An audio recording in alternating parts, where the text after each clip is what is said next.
Welcome once again to the vlog. I am your host. Today, I'll be taking a look at Ratchet and Clank Rift Apart, which is the 16th game in the series. The game took me between 10 to 11 hours to get to the end credits, and I was able to find all the collectibles in about 17 hours. There's also a challenge mode, so if you're looking at doing everything, you're looking at about 25 hours of content. If you're looking for the Platinum Trophy, you'll need to at least start a second playthrough in Challenge Mode. I do plan on going back for that Platinum Trophy, especially after I spend $70 on the thing. I'm not really sure how to start this review, so I'll just start by bearing the lead. Ratchet and Clank Rift Apart is a masterclass in game design, and it's the first game, to me, that really shows the need for the new SSD-based consoles like the PlayStation 5. While most other new games on the PlayStation 5 and Xbox Series X, including Spider-Man Miles Morales, are just upgraded PS4 or Xbox One games, Ratchet and Clank Rift Apart is just so far and beyond anything that you could do with a 5400 RPM hard drive on those nearly 8-year-old consoles. For most cross-generation titles, it's mainly just improved visuals, improved frame rates, and improved load times, which are all really nice features to have. However, Ratchet and Clank is just so much more impressive to me by being completely seamless. Honestly, I was just blown away by how seamless they were able to do all of the transitions, from cutscene to gameplay to jumping into new worlds. The game just never skips a beat.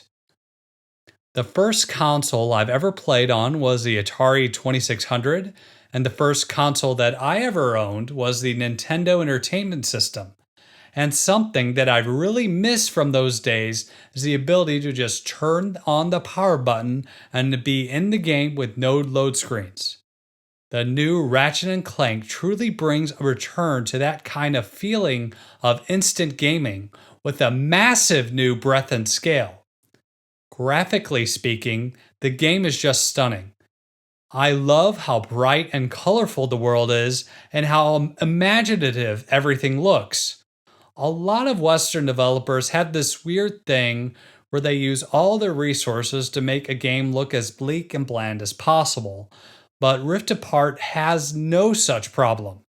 It's just stunning and somewhat hard to believe how far we've come in such a short period of time. The game also makes good use of the DualSense controller. It doesn't use the adaptive triggers all that much, but it does use the haptic feedback and the speaker pretty well. I did find myself quite enjoying what they did with the controller, but the only downside is that I did notice that it drained my battery more quickly than with other titles. I never ran out of battery, but you will want to make sure that you recharge the controller when you're done. Ratchet and Clank Rift Apart takes place after the events of the 2013 title Into the Nexus on the PlayStation 3. So while there have been a lot of Ratchet and Clank games, there's been an almost 8-year gap in the mainline story. The remake of the original game was made about 5 years ago. If I'm being perfectly honest, the last Ratchet and Clank game I played was Crank in Time, which was almost 12 years ago, if you can believe that. The events of Rift Apart begin with the celebration of Ratchet and Clank's heroics and help set up the idea of dimension shifting when Clank presents Ratchet the gift of Dimension Eater to aid in Ratchet's search for his people. Ratchet is the last Lombax in his dimension, and it's believed that they're lost between the dimensions somewhere.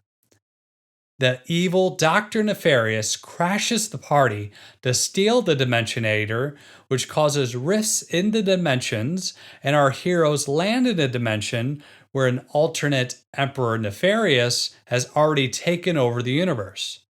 In the ensuing chaos, Ratchet and Clank are split up and we meet a new female Lombax named Rivet and a new robot named Kit. I just want to talk about Rivet for a second. I really like her character, and I absolutely love her adorable character design. She's been through a lot, but she still tries to keep a positive mindset on the world. She may be a furry animal person, but she's more human than a lot of human video game characters. Rivet's voice actress and the animators did an excellent job at bringing her to life. If the PlayStation 5 needs a new mascot, I would think that she'd definitely be in the running and I'd be all for it. I really did enjoy the story and the dynamics between all the characters. It may not have been anything groundbreaking, but it was just a good time that could be had by all. The game alternates between playing as Ratchet and Rivet.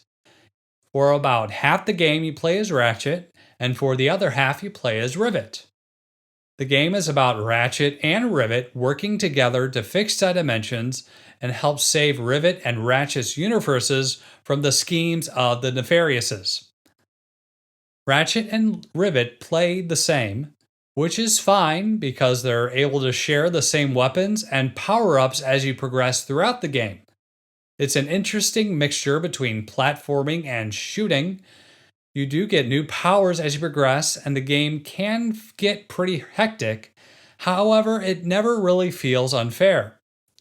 I think it would have been nice if they played a little bit differently, especially since Rivet has a robot arm, but maybe that's something they will explore in a sequel. As it is, it's a blast traversing the world, and it made it really easy to want to go back and find all the little collectibles that I missed. In addition to playing as Ratchet and Rivet, there's also new glitch sections. You play as a little computer program as she destroys viruses. It plays like a tank shooter, and it's pretty neat because you traverse the world by climbing on walls and on the ceiling. I thought these sections were pretty fun and a nice diversion from the main game. There are also some puzzle sections with the robot characters Clank and Kit. These sections are probably the weakest sections in the game. They're not necessarily bad, but they don't really mesh all that well with the flow of the game. Oddly enough, you can skip these sections.